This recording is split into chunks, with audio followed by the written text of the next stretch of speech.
Well, I would love to welcome both Gonzalo and Juliette, the co-founders of Crowdfarming, to the K-Farm podcast today. Guys, how are we doing today? All well? We're doing very good. It's Clementine season, so we're happy. Very happy. I hope you have your Clementines in the morning, and thank you very much for the invitation to your podcast. No, welcome. Well, by way of a brief introduction, you are two of the three co-founders of Crowdfarming, right?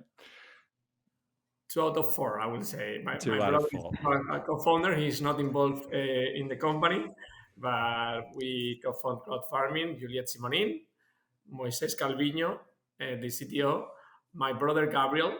He's like the creative guy of the four of us, and then myself. Fantastic. Well, having two of the co-founders here is fantastic. And by way of a brief intro, Gonzalo is a self-described farmer, combining farmer and entrepreneur, one of, I think, the very few of those in the tech sector.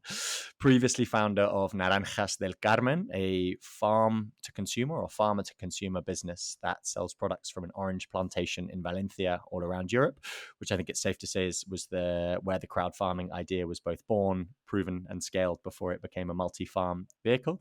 And he is now the co-founder and CEO of Crowdfarming, splitting his time between the office and the field. Gonzalo, where are you today? Can you just tell our listeners a little bit about where you are? Yes, today I am in Crowdlock. This is a company that we found around 2 years ago, almost 2 years ago, to offer a new service to our farmers that is the fulfillment service. At the beginning, crowd farming, we're just offering services to farmers based on technology, but we realized that in order to control the quality that end consumers receive and also to really scale the farmer to consumer, we need also to get involved in the fulfillment service. And today we are in the first fulfillment center that we create especially for farmer to consumer. Fantastic, and it's Clementine season, as Juliette says. So you're dealing with how many orders and how many kilos today? So today we are preparing around 8,000 orders that will be shipped today, and tomorrow another 8,000. So now day after day we are breaking the record. And maybe if we have time, I can walk you around a little bit the fulfillment center so that you see it in full activity. I'm not sure that'll work particularly well for the people who listen on Spotify, though. That's the only problem. Then you bring them to YouTube. Yeah.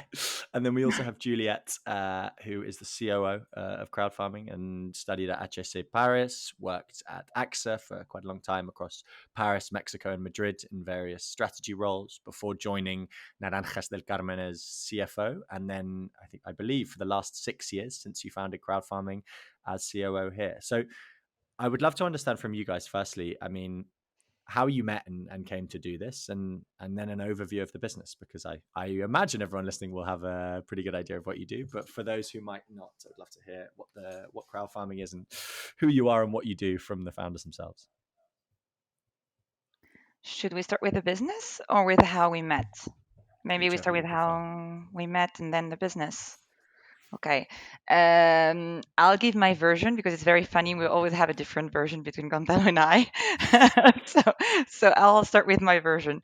Actually, I was working at AXA, as you were saying, and I was very happy with the type of work I was doing, but I wanted to do something more related to agriculture and food business. So I started to get around talking to people and see who could talk to me about the food business. And the more I knew about it, the more I was thinking we have so much to do on the agriculture side. And so that's how one week I was discussing with two different persons, and they told me about Naranjas del Carmen. I was already living in Madrid, and it's a very successful reality in Spain and also abroad. And so they say you need to meet the guys that founded Naranjas del Carmen. So it was a huge coincidence, two people the same week. So I definitely asked them to meet, and I met Gonzalo, and I said, okay, what they are doing is completely innovative. It's disruptive. I really hope I can work with them. And from that moment in time, we started to exchange. I had a different profile from the one they had in their at Naranjas del Carmen. And by spending time together, exchanging on the challenges they had on Naranjas del Carmen, we came up with the idea that probably what Naranjas del Carmen was doing could be replicated, and it needed to be replicated very at a higher scale than just by buying other farms and doing the same, or by just offering a few services, but really by offering all the services. So that's how, after I would say about 2 years of talking, I decided to quit AXA, and we founded Crowdfarming. I don't know if you want Yeah. to add your version, Gonzalo.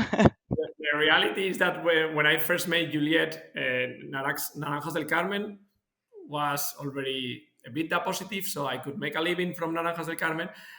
We grow a company from 0 employees to 50, 60 employees, and it was a good company, but very, very disorganized because I never worked in a structured company before. So I was just hiring people without any like plan. No, I knew how to. I learned how to grow oranges organically. I learned how to ship them, how to pack them, how to sell them. Even I learned a little bit how to do some advertising in Meta.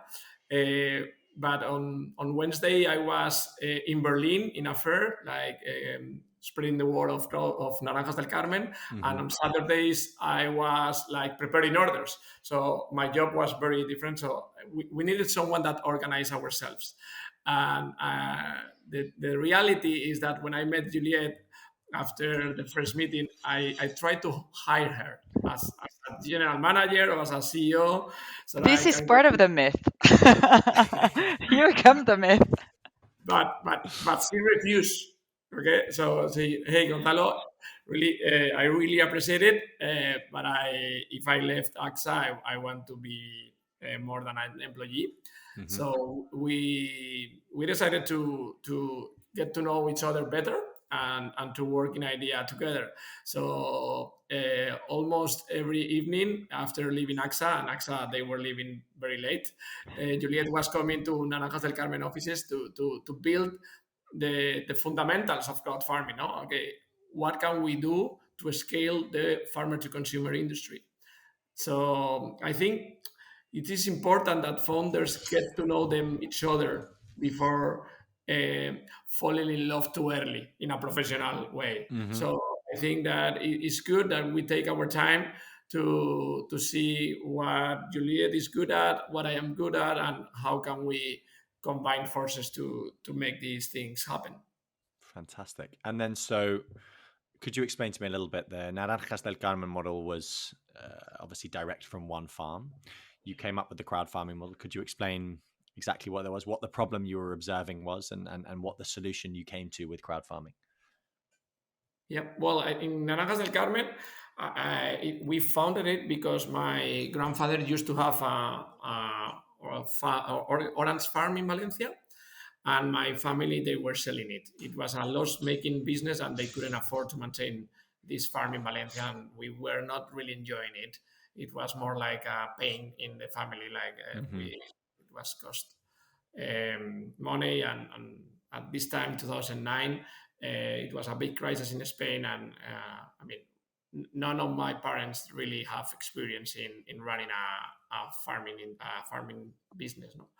So the good thing is that it was just an asset without many employees. It was just one employee.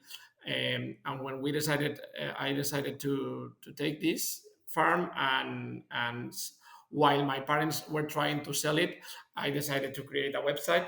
In my past, during my university career, I developed some websites for different businesses as a hobby, but I really knew how to build websites together with developers. So I decided to start developing Naranjas del Carmen, and we start like 90% of my time I was dedicating to cultivate organic oranges and learn about how to cultivate organic oranges, because in my town, no one in my town were cultivating organic. All of them, they were conventional, using synthetic pesticides. And I was really convinced that if I want to grow something, it must be organic.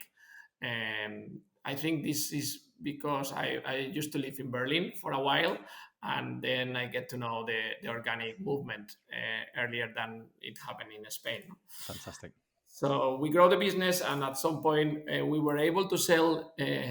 After 5 years, we were able to sell all of our harvest directly to end consumers, and it was like a local success story in my town. So a lot of farmers get to know me because we were able to sell our harvest without intermediaries. So Mm-hmm. they were asking me, "Hey, Gonzalo, why don't you build a website for me?" And at the beginning, I say, "Hey, okay, why not?" I mean, all of my friends from my town, they were better farmers than myself, but I was better building websites. So okay, so I built websites for them. And the reality is that they were not just asking me for building a website. They were asking me for all the services that farmers need in order to sell directly to end consumer. And the website, building a website is just a very small part.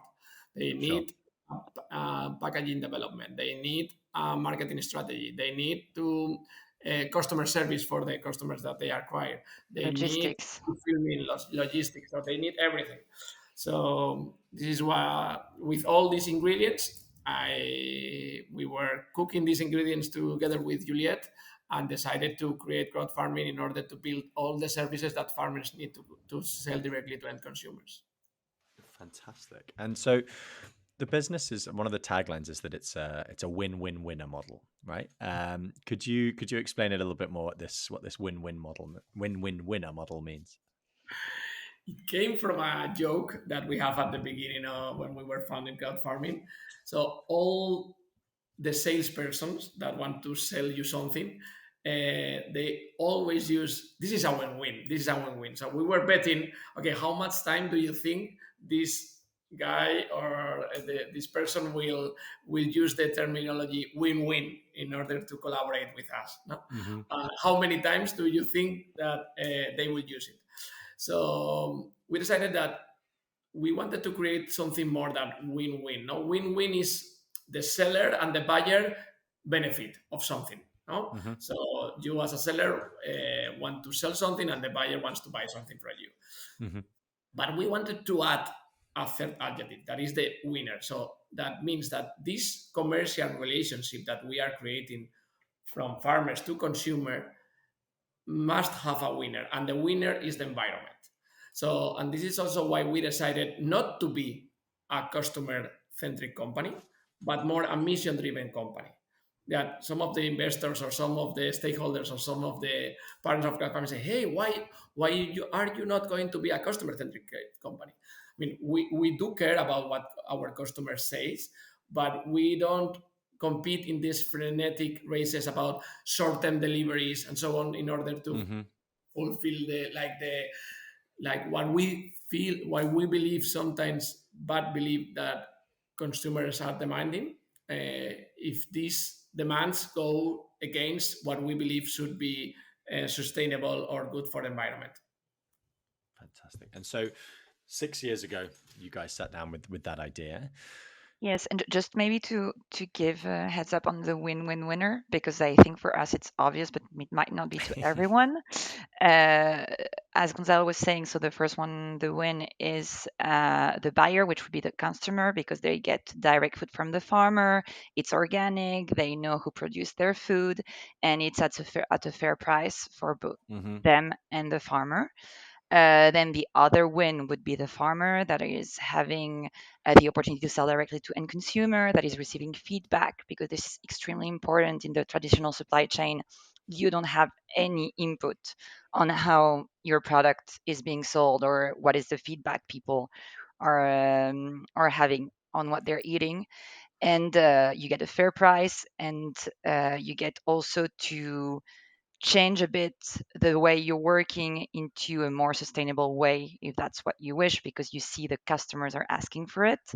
And Mm-hmm. then the last winner, of course, as Gonzalo was saying, is the environment, like whether it's in the way the operation and the processes we set up, or whether it's in promoting some strong what we call movements for us, which is, for example, transition to organic. We're helping farmers transition to organic because it's a very complex process, or transition to regenerative organic farming, which we're starting to implement also in the last month. So that's a bit just to summarize so that everyone understands why we're discussing about win-win winner. Sure. And Exactly. This is just to add something is when you are going to a supermarket to buy food, you are just buying food. But when you are buying your food directly from the farmer, you are buying food and at the same time you are creating an impact. So you are helping a farmer transition to organic. You are helping a farmer implement regenerative practices. mhm. And another winner, why we say is the environment, and we say this with confidence, is that uh, we don't have warehouses to stock fresh food. So we reduce the time that the food travels from the moment it's picked from a tree till the moment you receive it in your house. We done a study that in, for example, a customer in Berlin, when they are buying oranges from Valencia in a supermarket, the average time is 17 days.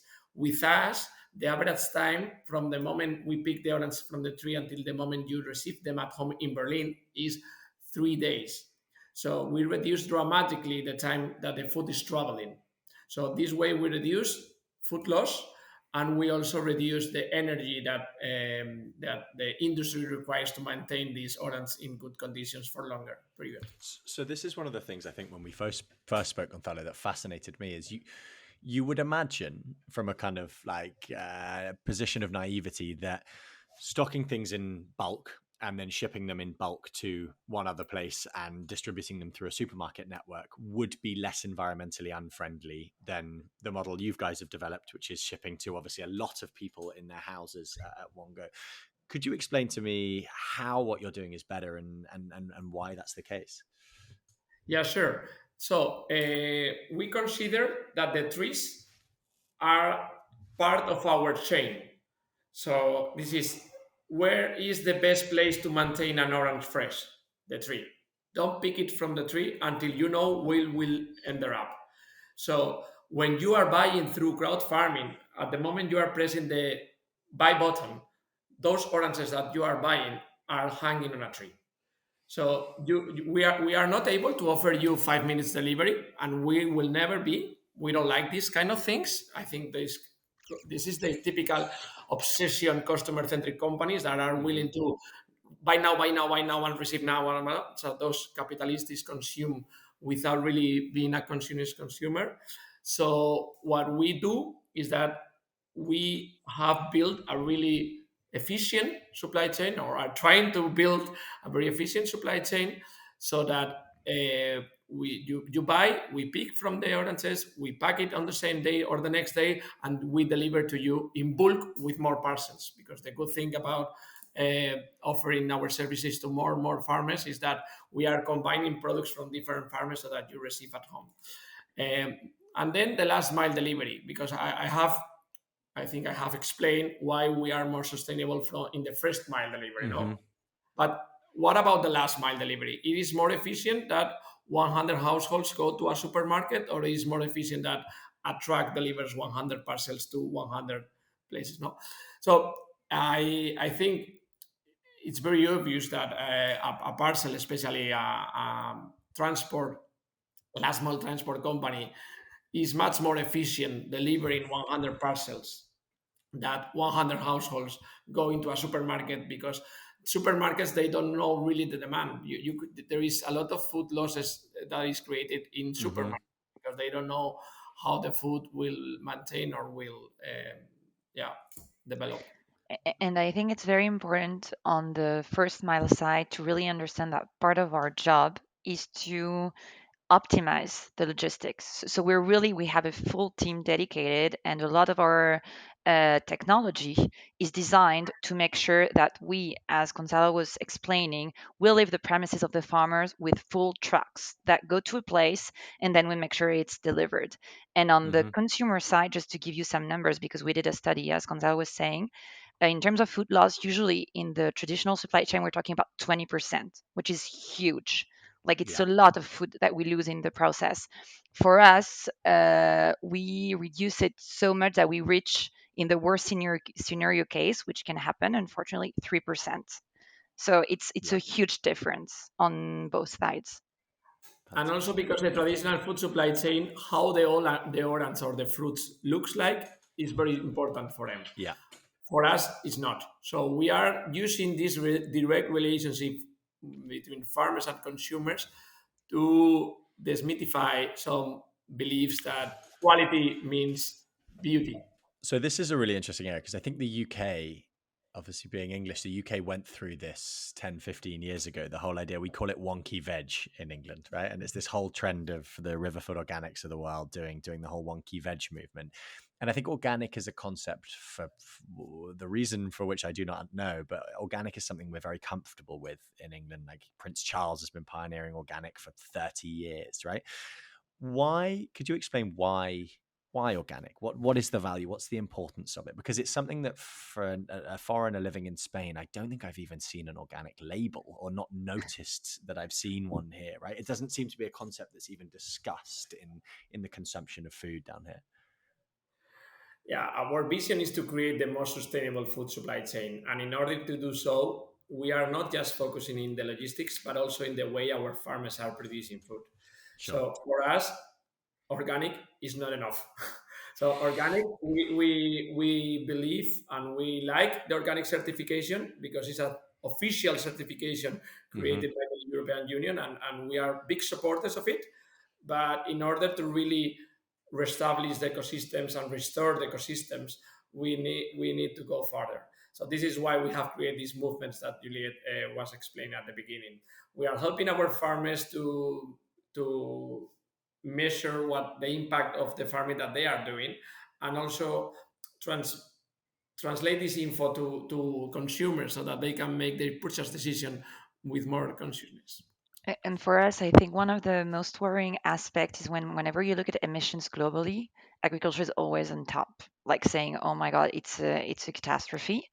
But then you think about it and you're like, we cannot live without agriculture. So we need to find a solution. And that's where we need to find ways of cultivating that are not destroying the environment, but are actually bringing and helping us get out of this situation we're living. So that's why for us it's so important. And as Gonzalo was saying, it's a process from being a traditional, conventional farmer to organic farmer, which already requires lots of steps. It's not an easy process, so we want to support those farmers in that. And then once you are organic, you can take so many steps further, which is where you enter into regenerative, which is even more complex because it really depends on the type of farm you have, where you're located, what you can do. But it's really adapted to nature and the environment where you're in. So it's, and we believe it's a solution for the situation we're facing. And how do you find working with farmers on this? Because as far as I think Gonzalo, you've spoken to me about this previously. Farmers kind of unlearned all of this stuff in the mid 20th century, right? They were taught up to GM, quantity, growth, that kind of big food. If you think about the American analogy approach to farming, how have you found working with maybe younger farmers who haven't been brought up on rewilding, on regenerative agriculture, on organic? How is it kind of bringing those guys back into this method of doing things?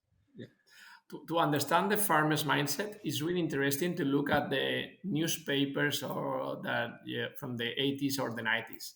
In each newspaper, especially from the rural areas, from Spain, France, Italy, you find a lot of news from agrochemical companies saying, "Hey, modern farmer, you should use Monsanto. Hey, modern farmer, you should use this herbicide."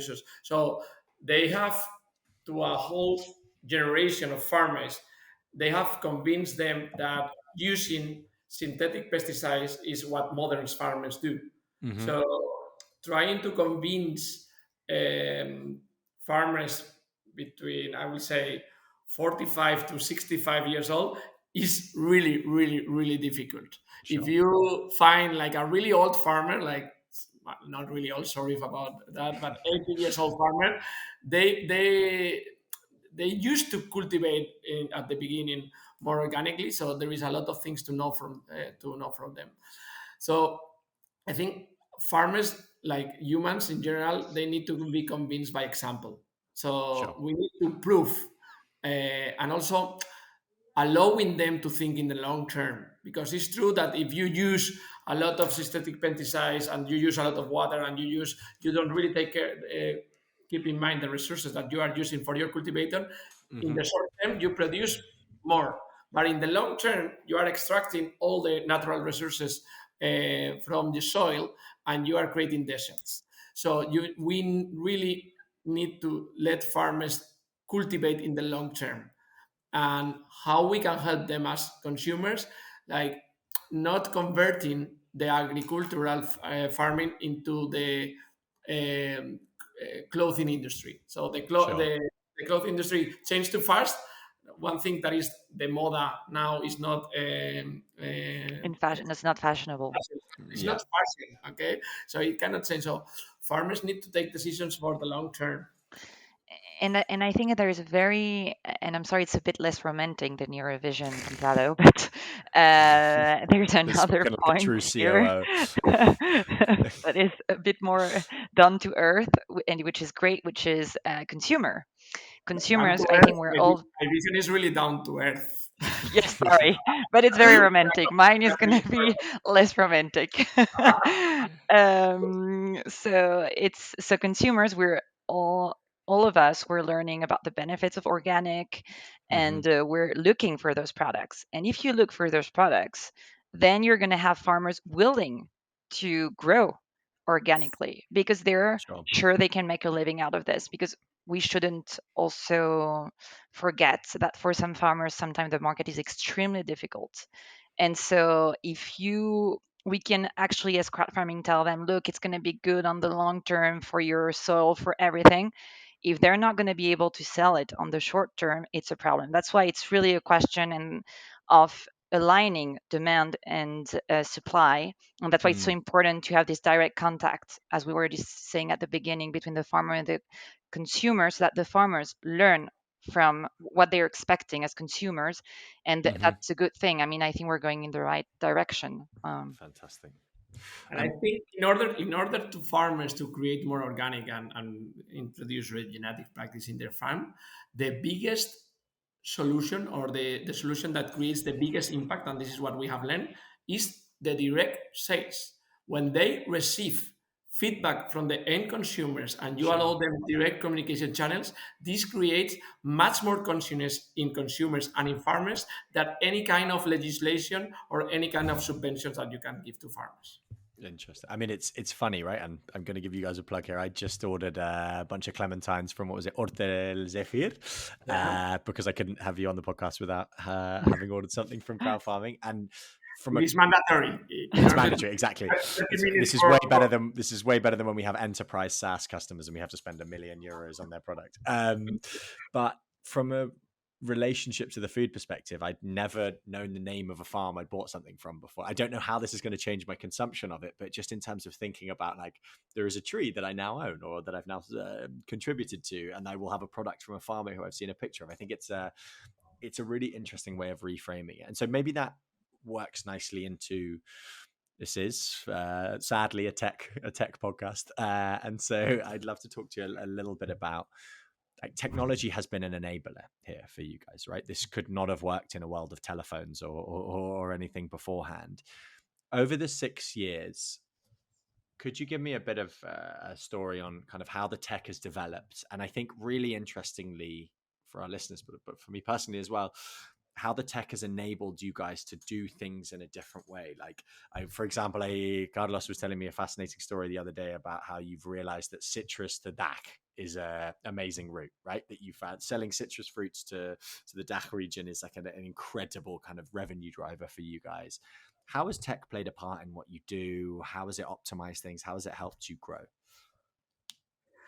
Carlos, if you are listening to this post, the information that we share with you is confidential. Okay, I don't was say thinking the same. yeah, I'm joking. So, well, yeah, building since the beginning, we create crowd farming as a product company. We love product mindset people, and it's fascinating when you are surrounded with intelligent product engineers that they are willing to learn more about agriculture, that they are willing to learn more about logistics, and they put their knowledge in the service of creating a better food supply chain. it's amazing the products that you are creating. So in the ecosystem of digital products that we have created as a company, Mm-hmm. we can divide it in three parts. No, what we have created for consumers, what we have created for farmers, and what we have created for the fulfillment. Okay, so at the beginning, in order to be a relevant player, and so in order to attract offer, it's funny, no, because our clients are the farmers, but in order to attract them, we need to find their clients. So we need to attract consumers. Mm-hmm. So at the beginning, we dedicate most of our efforts to be scalable in the demand side. So Juliette and myself, we both decided to have a little offer, very controlled, so that we can really control the quality. When you are building a marketplace, you can choose rather to have an unlimited offer, so that you don't really control it, but you Mm-hmm. have everything that consumers are looking for, or you have a really limited offer that you can control, but on the other hand, you cannot offer everything that the consumers are looking for. Sure. So these are really strategic decisions that today I'm proud that we took it, because one of the main reasons that consumers stop buying from farmers is a bad experience with logistics, or is a bad experience with the quality of the product. Mm-hmm. So during the first 5 years of crowd farming, we dedicate a lot of time to implement or develop digital products for the consumer and for the logistics, but not for the farmer. Our farmer service was really manual, was all run by agronomists. And this is the challenge that we have for the next 5 years of crowd farming. Also to build technology that will allow us to scale also the offer part without losing the quality that we are looking for. And what does that look like? What are those? Where of when you say building products for the tech products for the logistics side for the consumer, what are kind of like the standout areas where you've managed to make to optimize things to improve the processes? Yeah, for example, like I say in before, our the trees is where we have the stock. So Mm-hmm. normally, if you look for warehouse management system in the market, there is no warehouse management system that you can put the input that, hey, my stock is in the trees. So usually they are not made for Yeah. this. So we are trying to build new products that are not just useful for us as a company, but are useful also for many other e-commerce players or marketplace that can have or are solving the same problem that we are solving. So I think having this mindset that the product that you are building is not just to solve your problem, but is to solve an industry problem, allow you to create a much more flexible and much more a product with more sense. Mm-hmm. And it also reduces the time from the moment you hire someone to develop some and write some code lines until the moment these code lines are really helpful for the business. If you create like a monolith, if you create like a very difficult product that is just useful for yourself, probably a new hire will need 6 months, 8 months in order to start creating value for the company. If you Mm-hmm. create scalable products that are very easy to understand, I think people that come to crowd farming could give value or earlier. No? When I am talking, it seems that we have this thing very clear since the beginning. It was not. We were committing a lot of failures, and I feel that there is some developers in the company that have been very frustrated when they see our code 2 or 3 years ago. I think the more and more we create an ecosystem of products that are more scale or more ready to continue improving. And And just sorry, to Juliet. maybe to give an example, because it sounds all very high Yeah, level. exactly. Uh, no, but maybe just so people And, understand what and we're talking about, because it seems like we're talking about a product that is we don't really know what it's made of. You can imagine at the beginning, Gonzalo was mentioning 8,000 boxes being prepared today, where he is at Crowdlog, which is in Valencia. We have Mm-hmm. farmer in mainly in 4 countries in Europe, so we have other boxes being prepared currently in other countries. When you multiply this by the number of labels for those transport companies and the fact that each box might just have more than just one product, it becomes extremely complex if you don't have a system that allows you to have the labels ordered by destination country, by type of product, by farmer origin. So all of that is what we've developed, which enables us to have a strong team that is not multiplying every time we're opening a new country or every Yeah. time we're entering a big farmer inside one of our suppliers. So just to make it concrete. And it's key to make us be more efficient and for the farmers to get more information in a quicker and, let's say, more transparent way. So And in apart terms, of the website or the application that is the digital products Yes. that people can see, we also have CrowdSender that is yeah, a SaaS that we are also allowing our farmers to use, and even other e-commerce to ship parcels.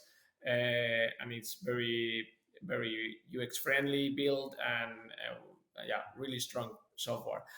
And also, we are now dedicating a lot of efforts to FRP, Farmers Resource Planning. Like it's like an ERP for farmers. ERP for farmers. Absolutely. You're laughing, but it's a very serious topic.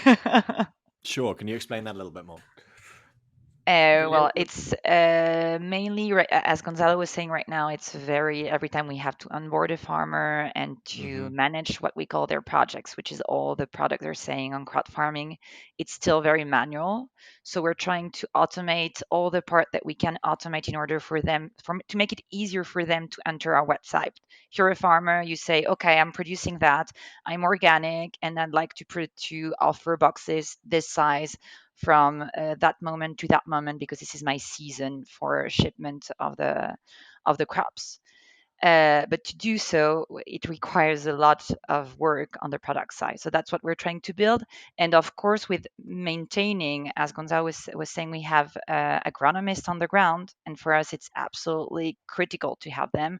They do some checks on the farmers, and they're also partners for the farmers. We actually work with them in order to improve their sales, to improve their logistics. Some farmers ask us, what should I plant? So they look for the demand in order to fit with what the consumers are asking for.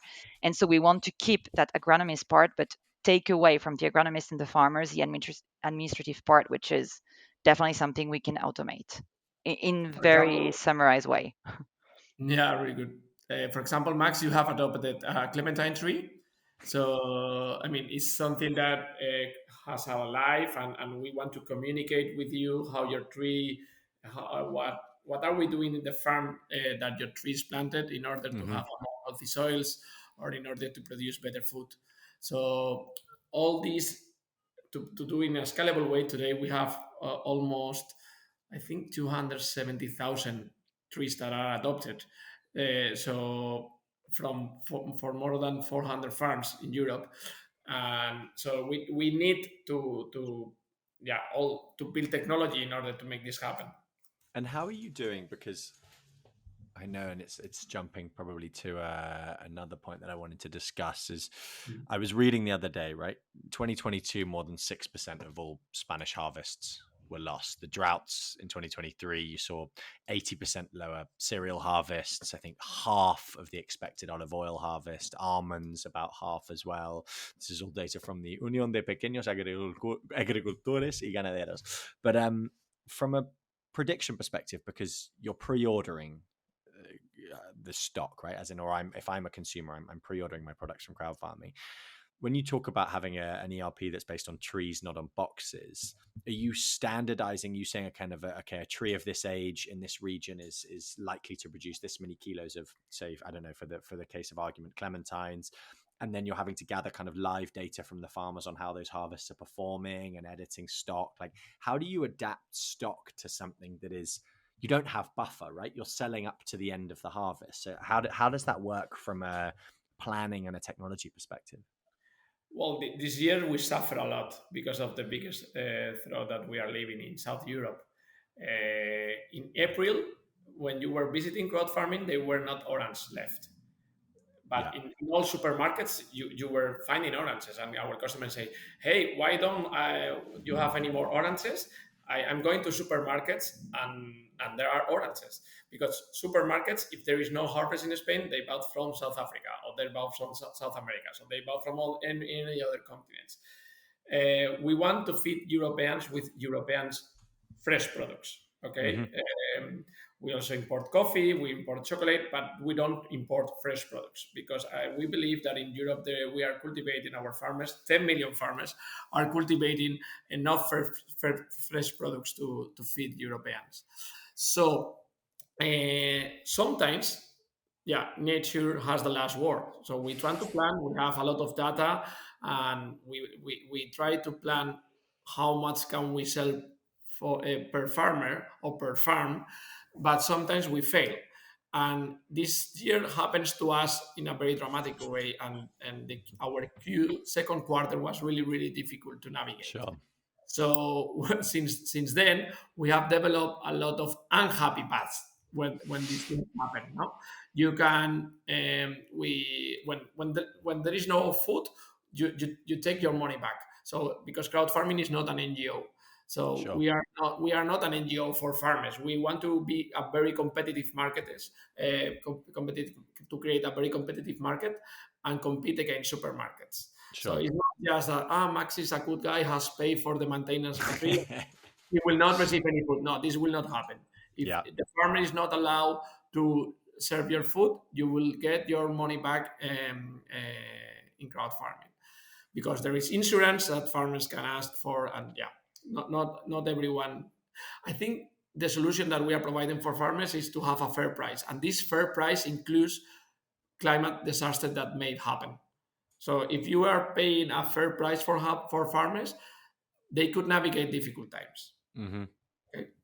So yeah, we have developed a lot of unhappy paths. Sometimes when there is just one farmer having like uh, little production, we have create a partnership between farmers so that hey, always with transparent communication to our customers. Uh, Maybe if a farmer has really good harvest and the other one not, we put them in contact and they collaborate so that we can ship the same product from a different farmer, Interesting. And that's actually, I think, one of the things giving that, you the opportunity to choose as a consumer. sure. That's one of the things that I think has come up a number of times in this conversation and previously is this idea around education, right? And open communication with consumers. We talked about it from a perspective of organic. We talked about it from a perspective of kind of the impact of direct, like farm to table, as it were, from the perspective of kind of climate risks. Where are the areas that you guys have found you've had to educate consumers the most? And maybe this, like, if there are any areas that are surprising in terms of just like people not knowing this stuff or people not being aware, or actually weirdly people being way more aware than you'd thought. Uh, Well, if you want, I will start on the. I think we have faced both cases. On the one hand, we've had to communicate on about everything regarding. I think we're really not used to associating food with agriculture. Like we know Sure. it comes from agriculture, but when we buy from a supermarket, it's already there, and we're not really asking ourselves, is it really on season? Where does it come from? How? So on this, I mean, it's a huge process that we're going through. Also on different labels, it's a topic we have and we discuss it a lot internally because in Europe it's wonderful. We have lots of labels, but it's also so Hmm. confusing for the consumer. So it's like, why does this farmer choose this label like Demeter instead of organic? Is it organic also? So we have a lot of discussion on that. But on the other hand, even if people are really completely lost, I think we've had so many times where we've been told something that wasn't true, unfortunately, in the Yep. traditional supply chain, that now people are really they're untrusted, if I may say so. So we really receive lots of emails like, is it really possible that could you share with me I don't know the details on this farmer? I made Sometimes we have had people making analysis of the harvest we shipped to their home to make sure that it was really organic, which is, I think it's very strong as a statement as a consumer to say, guys, it's great, I confirmed you're organic. And I think that's where also we're working. It's a kind of a, it's not only educating people on agriculture and farm and how it works, it's also educating people on we can build a fair supply chain where we're going to tell you the truth. and it's possible. But yeah, it's a long process, and we have a big customer service team, which is doing mainly that, educating, and it's wonderful, of course. Yeah, yeah. The digital team must create a super website so that they don't have complaints about the website, so that the customer service team, that we call it president service, can Yep. dedicate most of their time to educate or share proof information. And apart for what Juliette was saying, also uh, supermarkets has created a wrong what is quality, because sometimes we think that the appealing of the fruit is what what creates quality in this fruit, no. So I mean, selling small fruits or selling fruits that are don't have like a super beautiful color is some things that we try to explain also inside the boxes that you buy through crowd farming. You find letters, some or digital letters, because now we are sending it through email, not to waste too much paper, so that you get to know why your products looks like it looks. Sure. And you guys have recently moved into discovery boxes, right? Or mixed boxes, which I presume is a whole new logistical challenge in and of itself, especially if things aren't all coming from one farm. Are we looking at, are you moving away from green produce at any point? Will we be looking at meat? Will we be looking at dairy? Are there plans to expand the crowd farming offering into, well, I suppose, anything that comes from a farm, right? No comment. No, we do. I mean, dairy we do have already. If you look at it's actually one of our top selling products is cheese.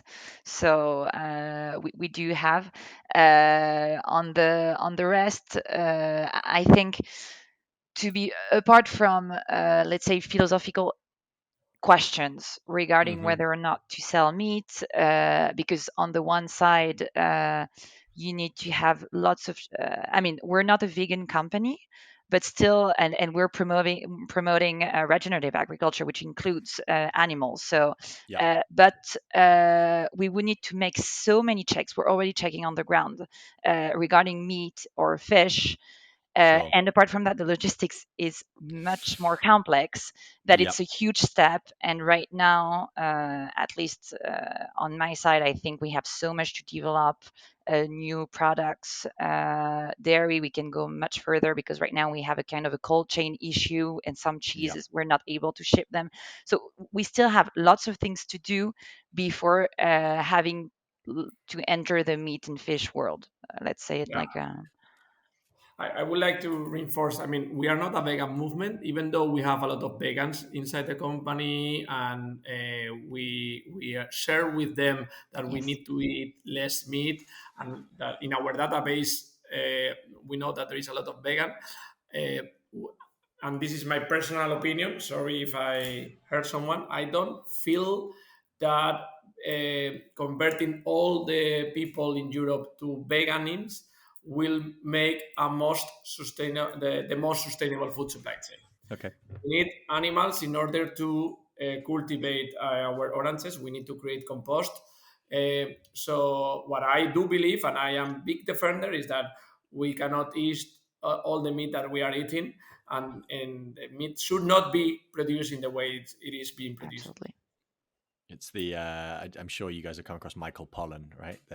Like for foods, and as well as eat good food, mostly veg, not too much, as a theory for life. And so coming back to like Mediterranean diet is the man. Exactly, loads of oil. Coming back to Tech World then. So you, from a business growth perspective, you did it in an interesting way, right? Because you'd already proven the model with Carmen. You raised, I believe, you got to quite a relevant GMV before raising VC money. You've just recently got some venture debt or pure debt from the European Investment Bank, around 15 million euros. Why did you do the VC route at all? Like, this surely debt could have got you where you wanted to be. What was the rationale behind kind of coming down the typical tech angle? Good question. It's something that we are still asking ourselves. No. At the beginning, we have the opportunity to build a business that was generating EBITDA positive with not so much investment, and we were able to finance the beginnings with Naranjas del Carmen and also with a small debt from Santander. So we reached the business in 2020 after 3 years of bootstrapping, we could say, by founders. We were generating a GMV of almost 20 million and an EBITDA positive of 700,000. So we were not obliged to ask for VC money. This is true. And at the beginning, we were not this kind of founders that knows a lot about VCs, that knows a lot about round, because we haven't had the opportunity to learn from, and we were being able to focus completely in the business. So we have a lot of internal debates about if we go to the VC or not. And we decided to go because, in my opinion, maybe Juliette has another one, but from what convinced me were two reasons. First, I get to know people behind the VCs. You mentioned Carlos, but we also have Alan Kirbit, Petra Spargaren for Triodos. We also have Alvaro for QImpact. So we met good people, good intelligent people that are working for those VCs. And also because we create crowdfarming to change the food supply chain. I didn't create Naranjas del Carmen to change the food supply chain. I create Naranjas del Carmen in order to make a living from farming and to create beautiful farms, but not to change the food supply chain. But together with Juliette, we create crowdfarming to really change the food supply chain. So in order to do so, you need to scale.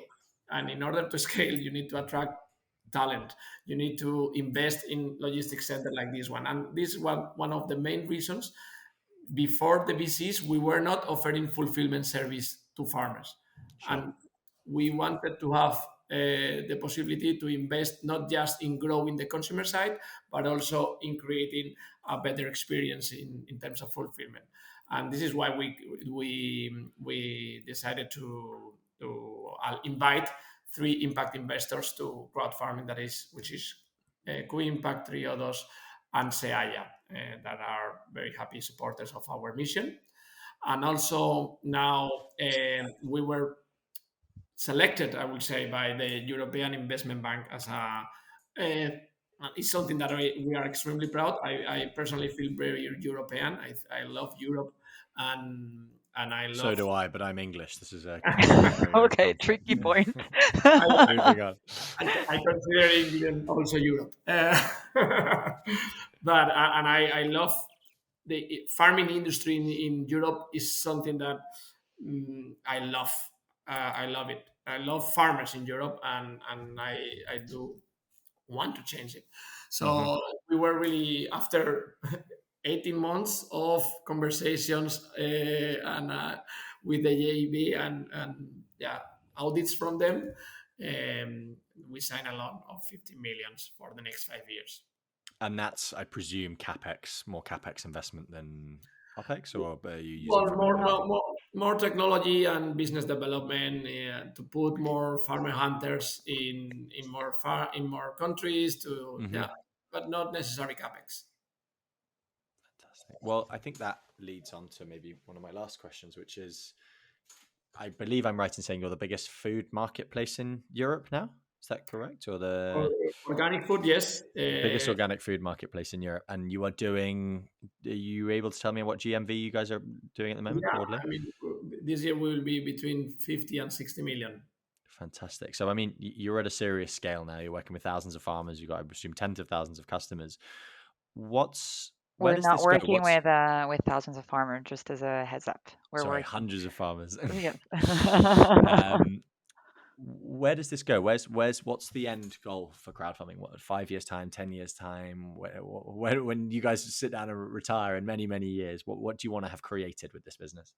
Yeah, in Europe, we have 10 million farmers and 400 million consumers, we could say. And there is just like 6-7 supermarkets that decide what we eat. So our aim is that, to build the most sustainable food supply chain, and also create the strongest ecosystem in Europe to help our farmers transition it to a more organic and regenerative farming. That is also an objective for the European Union that is difficult to achieve, but with technology and creating consumers, I think we can create it. Fantastic. And then maybe my last question around that, because I think it's interesting, because I think you are a unique business in that I wouldn't say I've come across anyone who I would consider to be a direct competitor, right? Your competition is the way people consume food more than specific businesses. How do you think? You can say, is it right? Is it? Mercadona, Lidl, Aldi, Auchan, Carrefour, they are our competitors. And do you think about them at all in the way that you do things? Because I mean, like, I want an orange, I walk downstairs to Carrefour and I buy one, but crowdfarming doesn't work like that. I'm having to think in a different way. I'm having to consume in a different way. How do you think? Do you think about the competitors in what you do, or are you just doing what you're doing and hoping people like it? I think we're more on the consumer side when we're trying to educate people and to make them understand of the impact that as you were saying, when you go down to the supermarket to buy an orange, what it means. But I think we're also evolving as a company and trying to find the best balance between what we can offer to make it to actually be able to fit with the demand from the consumer. And maybe from what you just said, you were mentioning one orange, is it because the quantity is too much? Because if it's a quantity that is too much from crowdfarming, we're working on discovery boxes for that, so you'll get less oranges than other fruit in one delivery. Mm-hmm. Or is it because it's the immediate aspect of it, and then maybe on that I'm not sure we can have a solution, because that goes a bit against who we are, as Gonzalo was explaining. So I think we're trying always to see both sides, but we won't be Sure. doing things just because supermarket are doing it and so it's the only solution. I think we are competing supermarkets in 3 areas. In 2 of them, we can win them, and the third of them is something that we need to improve our service to beat them. So the storytelling and what farmers receive, what the price of farmers, what prices are farmers receiving through crowdfarming, we are better than supermarket. Okay, check. We are beating them on the offer side. Website and digital products. Thank God that the websites for the supermarket are not so well. So yes, we feel capable to beat them in the having a better UX websites. Yeah. And we have a really really strong digital team. And the third one, that our supermarkets are winning us until now, and I think we can change in the coming years, is fulfillment. The tremendously economic of scale that they can create, Sure. moving huge quantities, and they even decided what Europeans are eating and what Mm-hmm. not. So we also need to be very efficient and very scalable in fulfillment so that we can beat them also in this area. Fantastic. Beating the supermarkets, please. Yeah. Well, guys, look, this has been an absolute pleasure. The hour has absolutely flown by. As our last question, as we like to do, would you either separately or together be able to recommend a book or some piece of content for us to have a look at, or our listeners to have a read of, and someone or anyone else we should be inviting to the podcast? Do you want to go, Gonzalo, or? Yeah, I will say, well, you have 2 options: reading books or planting trees. Do both. What I personally do when about reading books is reading books that help me to write better. I think society is the more and more writing very very bad. So I love to write. Now I'm reading the Bird by Bird in order to be able to write better.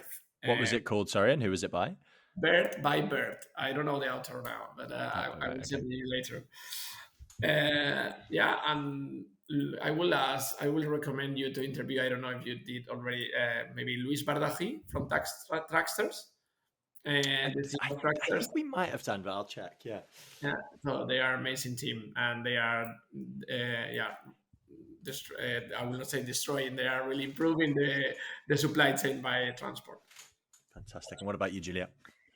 Okay, regarding the books on my side, and I don't know it's going to be very helpful to our to the listeners, but I like to read novels. I think they're really inspiring to then. And for example, right now I'm reading The Grape of Wrath from Steinbeck, and I Fantastic. have to say it's very inspiring when it comes to changing the food supply chain and seeing how the problems come from. In English, French, or Spanish?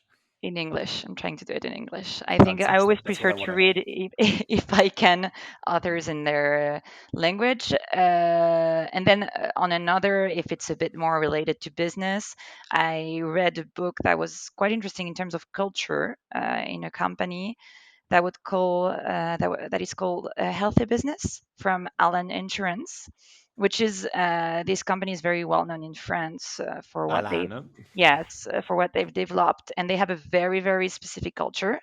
And for me, it was quite interesting to open up to how they work. We're not implementing most of what they're doing at crowd farming. I think it doesn't fit our culture, but Hmm. it's very interesting also just to see how they scaled up. So I would recommend this one.